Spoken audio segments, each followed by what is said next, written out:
Xander Stone's fingers hovered over the worn piano keys like they were the last fragile thing he had left to hold onto. "Daddy," a tiny voice whispered from behind him, tugging his jacket. "Are we going to be late?" He glanced down at his daughter, her curls bouncing as she looked up at him with those big hazel eyes. No, Nia.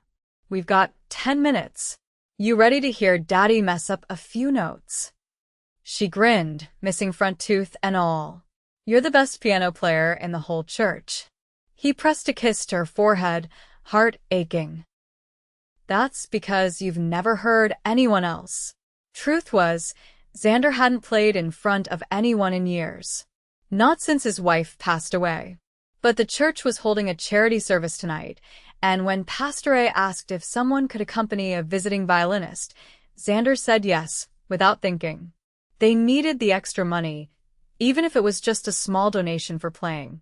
Nia skipped over to the front pew, where Mrs. Delaney was waiting to watch her. He turned back to the piano and inhaled deeply. Then she walked in. Her hair was swept up in a loose, elegant twist, her dress a soft shade of blue that looked like it belonged in some upscale gala, not a creaky wooden chapel. She carried her violin case like it was part of her. When she looked at him, he felt at this strange pull, like her eyes had just reached inside his chest and read every tired part of him. "Hi," she said, voice smooth but kind. "I'm Celeste. You must be Xander." Yeah. "That's me." He stood, wiping his palms on his jeans. "You ready?" "As I'll ever be," she replied, lifting her violin with practiced ease. They only had 3 minutes to run through the piece before the service started. But when the first note left her bow and he answered with a chord, something shifted. The music wasn't just notes. It was breath. It was memory. It was something real. By the time they finished the duet during the service, Xander wasn't aware of the people clapping. He was only aware of her Celeste watching him like she'd just heard his soul speak. Afterward, as people mingled in the fellowship hall, he found her near the coffee table, holding a paper cup like it confused her.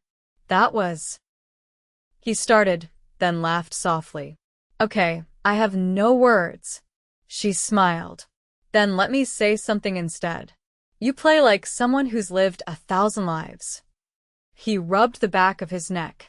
"Only one. Just feels like 1,000 sometimes." Her eyes softened. "That little girl your daughter?" Yeah, Nia.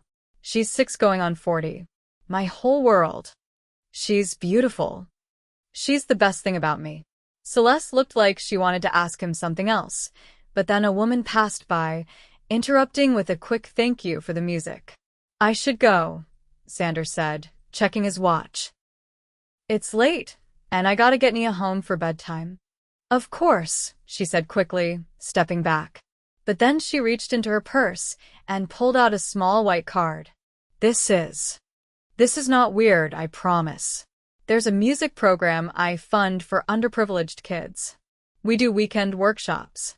No pressure, but if Nia ever wants to learn violin or anything else, it's completely free." He blinked. "Fund?"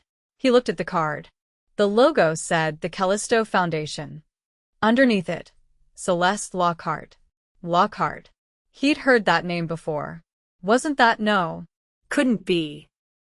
He looked up, but she was already walking out the church doors, her heels echoing against the stone steps. Nia ran up to him, sleepy-eyed. She was really pretty, Daddy. He stared down at the card again. "Yeah, baby. She was."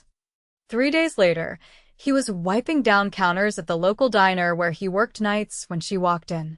Celeste didn't wear designer heels this time. She wore jeans, sneakers, and a ponytail, but she still looked like she didn't belong in a place with sticky booths and refilled ketchup bottles.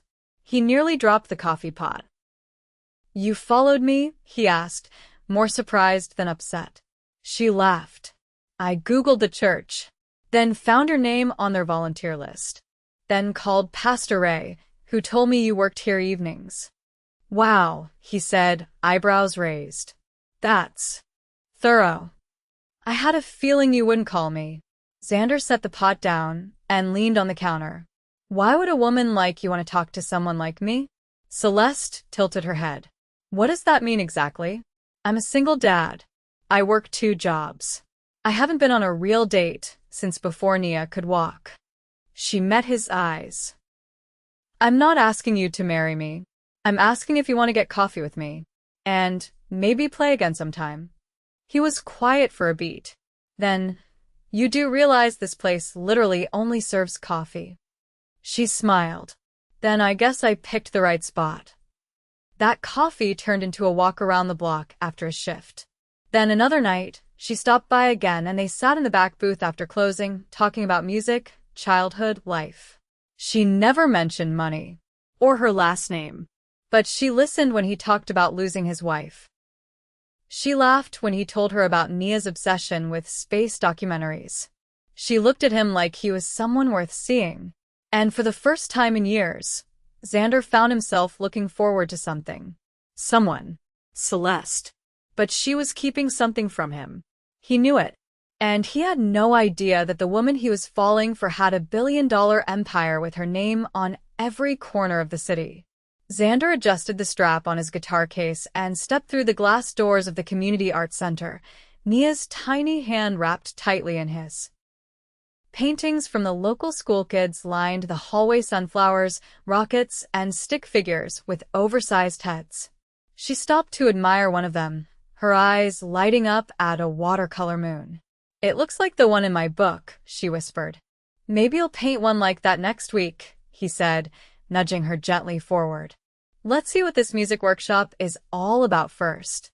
He nearly tossed the card Celeste gave him, unsure whether it was a polite gesture or something more. But Nia had begged him to give it a try. She'd overheard enough to know it had something to do with music and, at 6, had developed a keen sense of when something mattered. The receptionist at the front desk gave them a warm smile and pointed them down the hall. Ms. Lockhart is in Studio B. She's expecting you.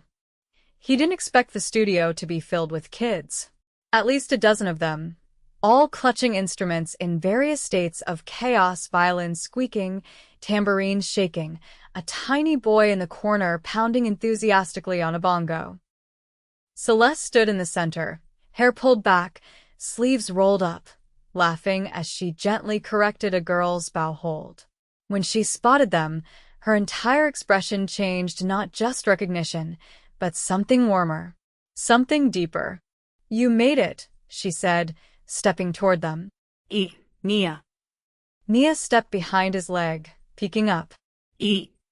Celeste knelt, lowering herself to eye level. Want to try a violin?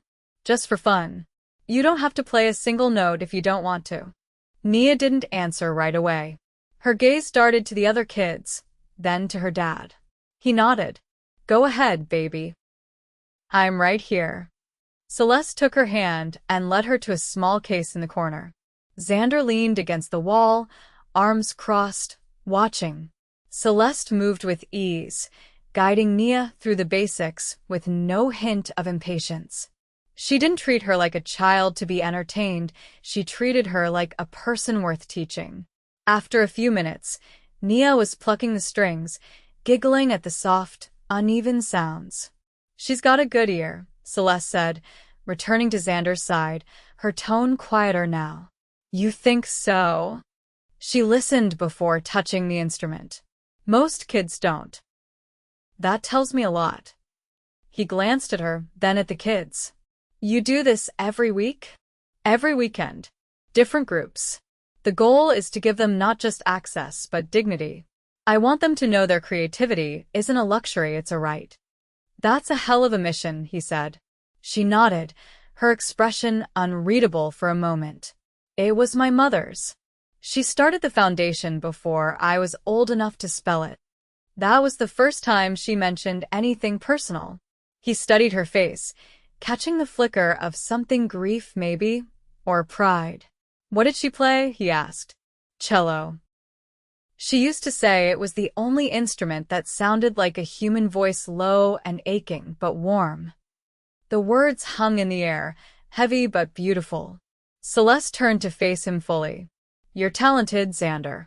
And I don't just mean musically. The way you look at people, especially your daughter, you don't just see them. You understand them. He shifted uncomfortably.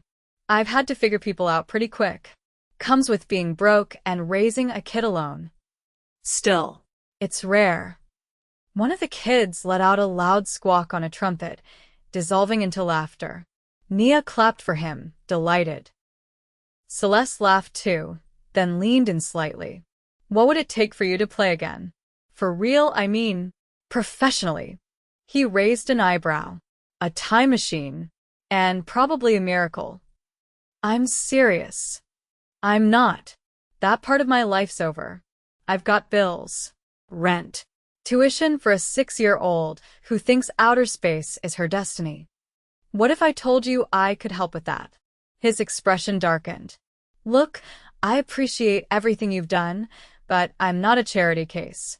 I came here for my daughter, not for handouts. I'm not offering charity, she said, calm but firm. I'm offering partnership. I've been building something bigger than the studio. A program that needs real musicians, real mentors. People who've lived through things our students will understand. He stared at her. Why me? Because you don't try to be impressive. You just are. Her words knocked the breath out of him. He opened his mouth to respond, but before he could, Nia came bounding over, violin in hand. Daddy. Miss Celeste said I can come back next Saturday. He crouched, brushing her curls aside. You want to? She nodded hard. Yes. Please. He looked up at Celeste. She was watching him, not pushing, just waiting. Okay, he said finally. We'll be here. Later that night, after Nia had fallen asleep with a violin pamphlet tucked under her pillow, Xander stood in the kitchen, staring at the business card still magnet to the fridge. Celeste Lockhart. He'd looked it up. The Callisto Foundation wasn't just some nonprofit. It was one of the most influential arts philanthropies in the state. Her name was on the board of trustees for 3 major museums. And her family? Lockhart Industries. Multi-billion-dollar tech and media holdings. And yet, here she was spending her weekends with neighborhood kids and offering opportunities to people like him. He didn't know what to do with that. But he couldn't stop thinking about her. The way her eyes lit up when she talked about her mother. The way she knelt beside Nia like she was the most important person in the world. And the way she looked at him like he wasn't broken. He didn't know what she wanted from him. But he was starting to want something from her. Something he hadn't let himself want in a long time. A future. Xander stood on the edge of the rooftop garden, hands in his jacket pockets, watching the city lights flicker in the distance, like stars trying to outshine the real ones. The string quartet had just finished tuning, and the soft hum of chatter filled the air behind him, clinking glasses, polite laughter, and the subtle shuffle of designer heels on stone tiles. He didn't belong here. That much was obvious the second he stepped out of the elevator and into a different universe. The gala had arrived without warning. One minute he was helping Nia practice her scales, and the next, Celeste was inviting them both to a formal fundraiser for the foundation. She'd called it low-key, but the valet who took his card didn't seem to agree. Neither did the woman in a floor-length gown who'd done a double-take at his off-the-rack blazer. You made it, Celeste said behind him. He turned. Tonight, she wore a midnight blue dress with sleeves that shimmered like water under moonlight. Her hair was down, and for the first time, he noticed a tiny scar near her collarbone. It made her human, not polished. Real. Nia's with the other kids, she continued. They've got a whole art corner set up with glitter and glue. I think she might glue herself to a canvas by the end of the night. He chuckled, but it faded quickly. You didn't have to do all this. I didn't do it for you. He raised a brow. I did it for them, she said, gesturing toward the rows of tables filled with donors, artists, and teachers. And for the kids who'll get to play music because of it. He nodded once. Still feels like I should have worn body armor. She stepped closer. You look fine, Xander.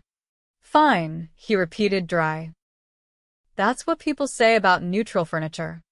You don't need a tuxedo to hold a room, she said. You walk in and people pay attention.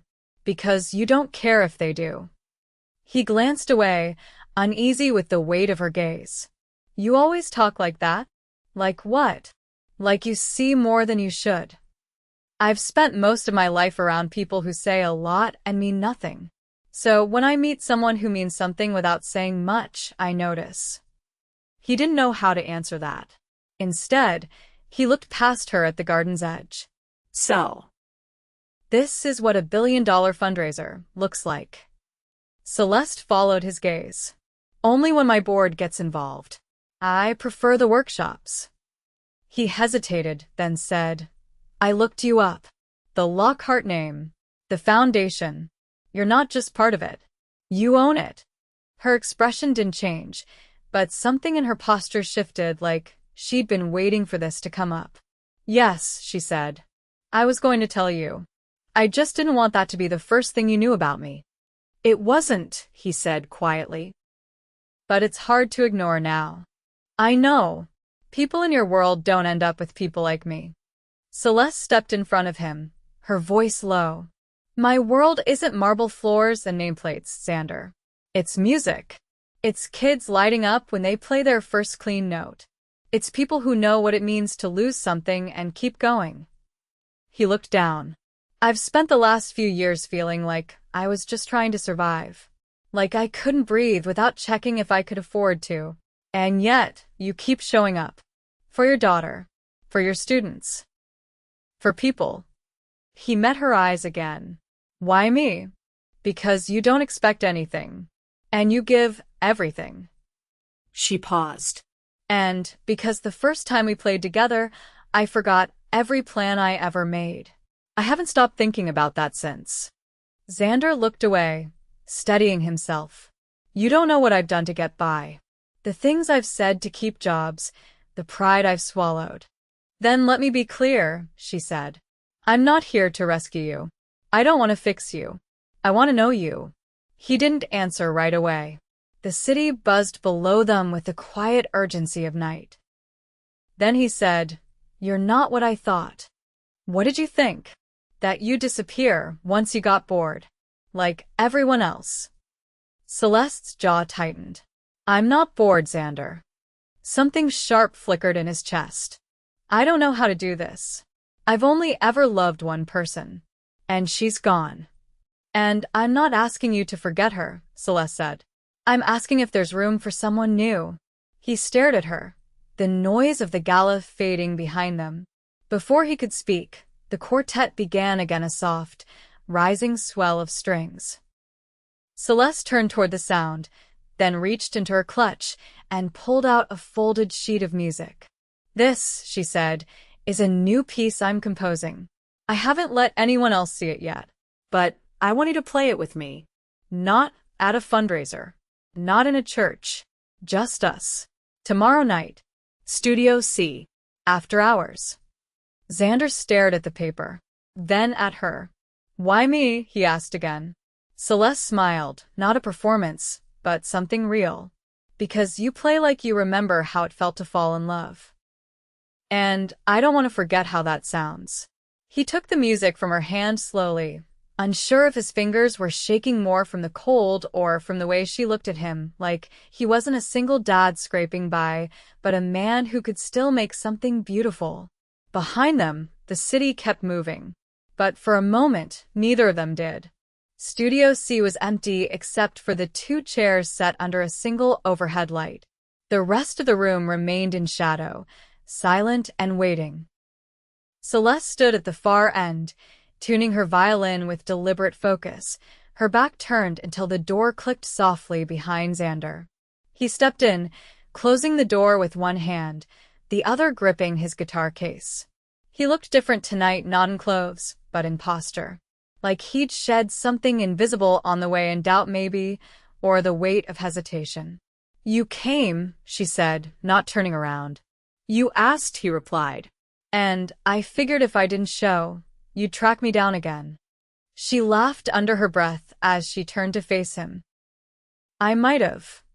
He set his case down and pulled out the guitar slowly, fingers brushing over the strings like he needed to remind them how to move.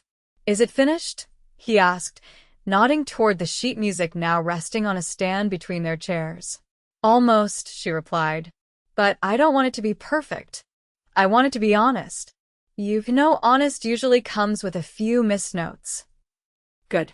Then we'll start with truth. They took their seats without ceremony. No warm-up. No tuning notes. Just silence, and then the first chord. The melody unfolded carefully, like a conversation between two people who'd never said what mattered out loud. Her violin carried the questions high and searching. His guitar answered low and steady, anchoring every phrase. It wasn't flawless. It wasn't supposed to be. When the final note faded, they sat in stillness for a moment longer. Then Celeste spoke. I was 17 when my mother died. Everyone kept telling me what she would have wanted me to become. I spent years trying to live up to a version of her I don't think ever existed. Xander turned toward her, expression unreadable. She was brilliant, Celeste continued, but she was also sad, lonely. She poured herself into music because she didn't trust people with the parts of her that hurt. I swore I wouldn't be like that. And then I became exactly like her. He leaned forward, elbows on his knees. So what changed? You, Nia. That night at the church you weren't trying to impress anyone. You weren't afraid to be seen. You just showed up. And suddenly, I didn't want to hide behind board meetings and donors anymore. Xander looked down at the floor, silent for a beat. There's something I haven't told you either. She straightened slightly. When my wife got sick, we couldn't afford the treatments she needed. I sold everything that wasn't nailed down: gear, instruments, even a car. It still wasn't enough. And when she died, I blamed myself. Not for her illness, but for not being able to save her. Celeste's voice was quiet. And now, I still wonder if I'm doing enough. For Nia. For me. He looked up, eyes steady. But lately, I've been thinking maybe I don't have to do it alone. She didn't answer right away. Instead, she stood and crossed the space between them, her movements unhurried. Xander, she said, voice softer now. I didn't fall for you because you needed saving. I fell for you because you never stopped trying. Even when it was hard. Even when it hurt. He rose to his feet slowly, the space between them narrowing. I don't have a penthouse or a staff or a private jet, he said. But I have a little girl who thinks you're magic. I have a guitar that still remembers how to sing. And I have this feeling when I haven't let myself believe in for a long time that maybe I get to be happy again. Celeste reached up and touched his cheek, her thumb brushing just beneath his eye. You do. He kissed her gently, like a promise. Not rushed. Not uncertain. Just right. Later, as they walked out of the studio into the crisp night air, Celeste reached into her coat pocket and handed him a folded sheet of paper. What's this? He asked, unfolding it slowly. An offer, she said. Full-time faculty. Music mentorship. Salary. Benefits. Health coverage for both of you. He looked up, startled. You're serious? I want you to build the program with me. Not as some face we put on a brochure, but as the heart of it. Xander stared at the paper, then at her. You sure you want to tie your reputation to a guy who once got kicked out of a gig for singing a lullaby during soundcheck? She laughed. Only if you promise to sing it again. For Nia.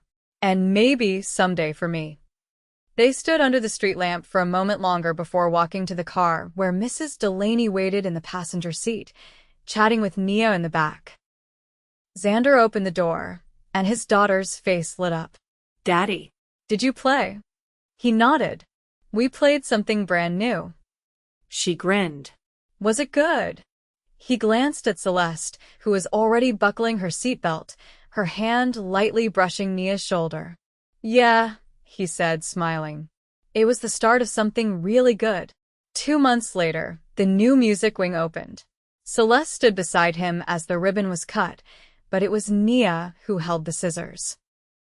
The plaque on the wall read, "The Stone Lockhart Center for Creative Futures." Not because of the money, but because of the people behind it. And on the first Saturday class after the grand opening, Xander sat with his guitar, Celeste beside him with her violin, and a dozen kids watching with wide eyes. He played the first note. She followed. And the room filled with something bigger than music, something that sounded a lot like love finally finding its rhythm. The autumn wind tugged at Xander's coat as he stepped out of the Callisto Center's main entrance, Nia tucked against his side, clutching a paper bag filled with dried leaves and glitter. The city had started to shift into its cooler rhythm, amber trees, scarves, and the scent of roasted chestnuts drifting from sidewalk vendors. A few parents waved goodbye as they loaded their kids into cars, and the last of the violin cases disappeared into the building. Celeste waited by the sidewalk, her arms wrapped around a loosely knit shawl, her hair caught in the breeze. She'd just finished leading a workshop on improvisation, her cheeks still flushed from the laughter of a dozen middle schoolers who'd turned Beethoven into something barely recognizable, but electric nonetheless. "Ready?" she asked, holding out her hand to Nia. "I made you a crown," Nia declared, reaching into the bag and pulling out a crumpled construction paper headband decorated with leaves, buttons, and a small plastic dinosaur glued to the center. "It's for your music powers." Celeste crouched, setting the crown gently on her head. "I feel stronger already." Xander grinned. "You wear it well." They walked together toward the subway, opting for the train instead of the car. It had become their Saturday tradition: music, messy crafts, and a ride home with buskers at every stop. Nia skipped ahead slightly, humming a tune she'd made up that morning while brushing her teeth. At the platform, Celeste leaned closer. "We're almost at the end of fall." He nodded. "I noticed. My fingers are starting to protest every guitar string." "I was thinking." She hesitated, brushing a curl from her face. "I want to take you both somewhere before winter hits." He looked over at her. "You mean a trip?" "Not just any trip." She turned to face him fully. "There's a music retreat in Vermont. Old converted barns, a lake, trails, rooms with fireplaces. I've been donating to them for years, but I've never actually gone. I was always too busy pretending I didn't need rest." He studied her, quietly processing. "I want to go with you," she said. "Just us." Nia too, obviously. "A few days to breathe. To write. To just be." His reply came easily. "Then we're going." The train pulled in, scattering leaves across the tracks. They climbed aboard, settling into the corner seat where Nia launched into a detailed explanation of how leaves talk to each other when no one's listening. Neither adult interrupted her. They just listened, hands brushing gently between them as the train rumbled forward. Days later, the retreat unfolded like a dream. The cabin smelled of cedar and cinnamon. Nia fell in love with the attic loft and insisted on sleeping with her head at the foot of the bed so she could see the stars through the slanted window. They spent their days walking trails, collecting pine cones, and writing music in the afternoons by the fire. One evening, while Nia napped on the couch wrapped in a quilt, Celeste pulled Xander outside under the darkening sky. Lanterns lined the stone path, flickering warm against the cool dusk. "I have something for you," she said, leading him to a bench overlooking the lake where a small wooden box rested. He opened it slowly. Inside lay a leather-bound notebook, embossed with his initials in gold. "For your compositions," she said. "I know you've been writing for the kids, but I want you to write for yourself again, too." He ran his fingers across the cover, then looked up at her. "You're the first person who's ever asked me to." "I'm not asking," she said with a quiet smile. "I'm giving you permission." He stood, cupped her face, and kissed her in the stillness of the forest. It wasn't rushed. It wasn't hesitant. It felt like something that had finally found its home. Back at the cabin, Nia stirred awake and blinked at them as they entered, her sleepy voice carrying across the room. "Did you kiss?" Celeste laughed. "Just once." Nia sat up, rubbing her eyes. Good.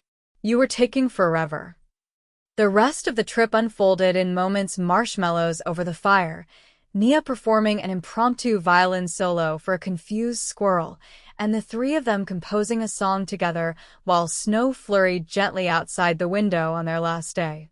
When they returned to the city, everything felt the same, yet entirely different.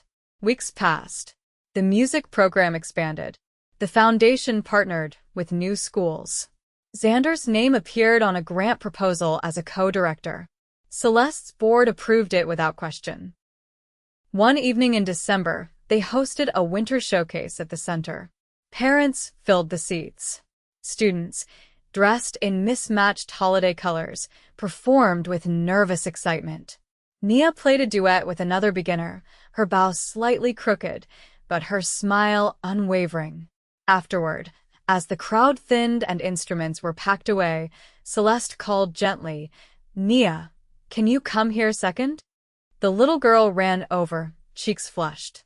Celeste knelt beside her, pulling something from her coat pocket. A small, velvet pouch. "I wanted to ask you something," she said. "It's a really important question, so I need your help." Nia's eyes widened with curiosity. "What would you think," Celeste continued, "if I gave your dad something really special tonight?"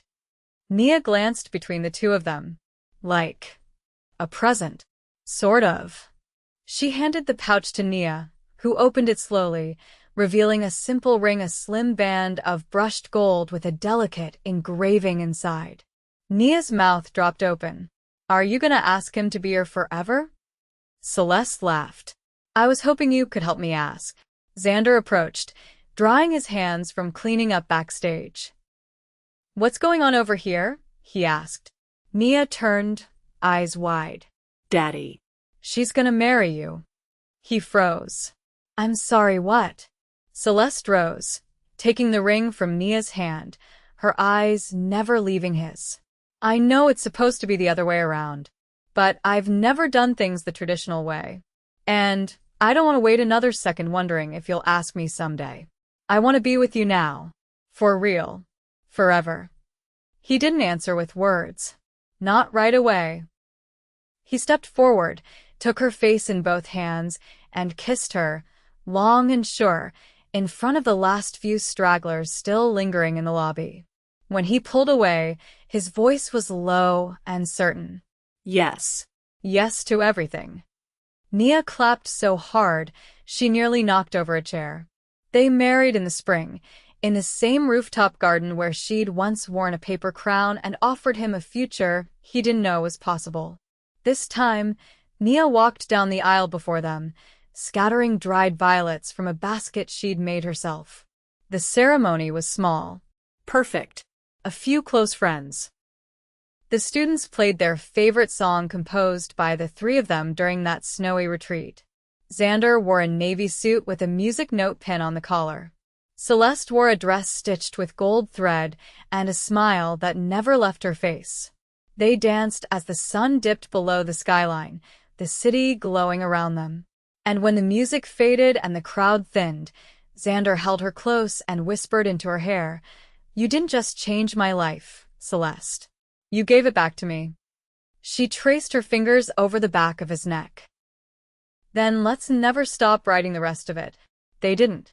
And in the years that followed, through every concert, every bedtime story, every first note of every new song, they never stopped choosing each other. Every single day.